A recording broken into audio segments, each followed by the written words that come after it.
আলাইকুম, আমি আয়াত। আমি আজকে দেখাবো কিভাবে ব্রাশ করতে হয়। চলুন দেখি কিভাবে ব্রাশ করতে হয়। প্রথমে সামনের দাঁতগুলো ব্রাশ করতে হয়।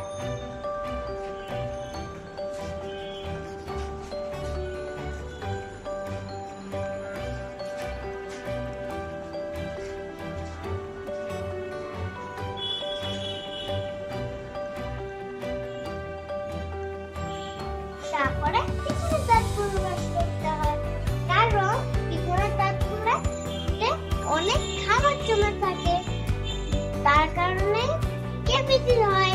তাই আমি খুব ভালো করে ব্রাশ করি পিছনের দাঁতগুলো।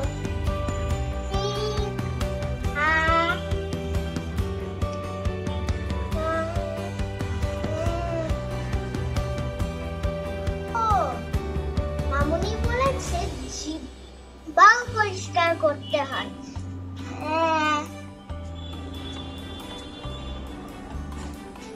তারপরে ব্রাশ রাখতে হবে আর কুলি করতে হবে।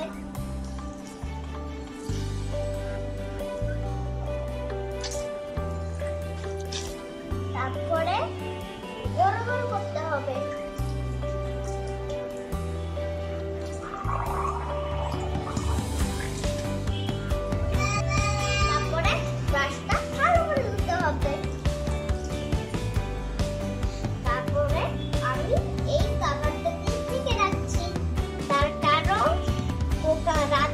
পোকামাকড় আসার সম্ভাবনা আছে, তাই আপনারা এটা ঢেকে রাখবেন।